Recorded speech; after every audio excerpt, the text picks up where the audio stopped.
delighted to introduce our first fabulous speakers who will briefly set the scene for the first breakout session. How to move from from words to action, not action to words.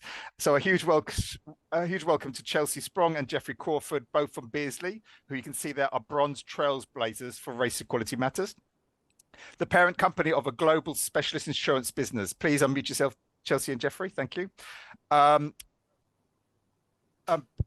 Chelsea is Beazley's head of social impact. She's passionate about using a position to enable real, sustainable and measurable progress in diversity inclusion space, all underpinned by data. Her strength lies in collaborating with business leaders to create bespoke solutions to garner genuine commitment to change. And Jeffrey is Beazley's cyber platform leader. Beyond the realm of technology, Jeffrey is dedicated to creating a workplace that celebrates individuality and also promotes equality and inclusion. He's also the co-founder of Beazley's race ERG called ROW. So great to have a co-founder here. So thank you, both of you.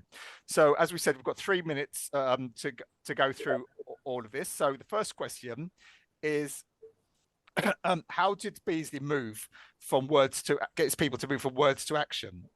So Jeffrey, how did you involve your people in the first place?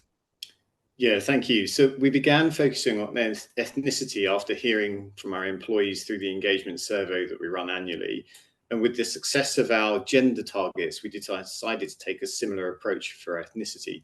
So we formed a task force, and that consisted of myself and Robin Arfi. We both co-founded with one of our colleagues in the US, our race ERG network. And then we had some members of the IND steering group, so that's the Inclusion and Diversity Steering Group, and HR. And our objective, which remains unchanged today, is to ensure that our offices reflect the diversity of the markets that we serve.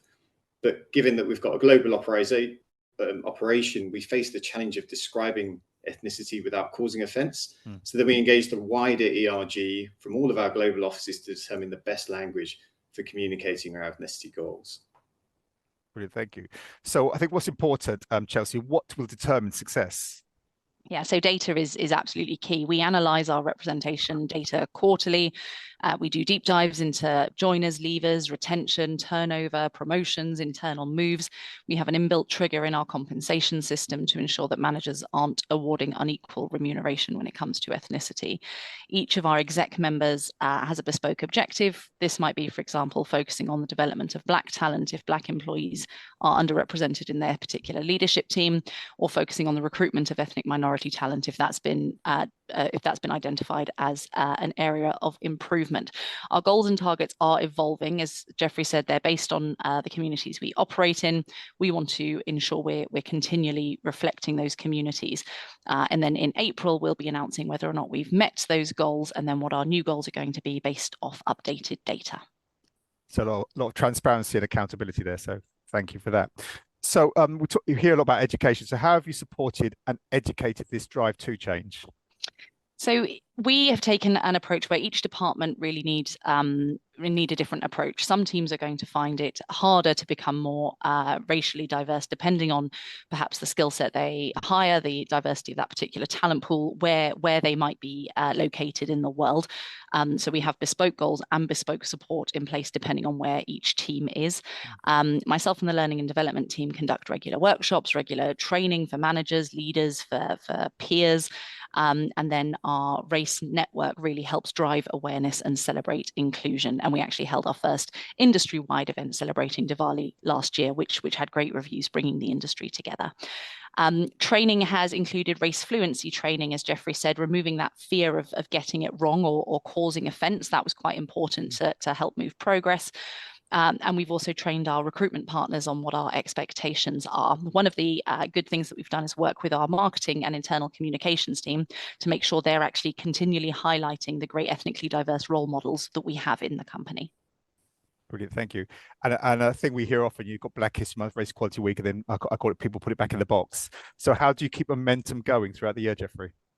Yeah, so I think we're constantly challenging ourselves to improve. We're looking at the data continually, but we do recognise that our front office, that shop front, does lack a bit of diversity there, especially in those higher paying roles. So our focus is on improving representation there. There's a lot of grassroots work that we're doing with a lot of interns, etc. And that's going to help us to aid closing that race pay gap that we're also focused on. So there's more to come from Beazley. I think check out our LinkedIn. There's tons of opportunities there for us to get more people in the door. Brilliant. And if you go onto the Race Quality Matters website, there's a mini case study, I think, on Beazley and Trailblazers of what they've been doing. Just to let everyone know, this is events we're recording, so we will have a standalone video of the great content Jeffrey and Chelsea shared with us. So you'll all be able to re-listen to it. So that's fantastic. Thank you both. Much appreciated.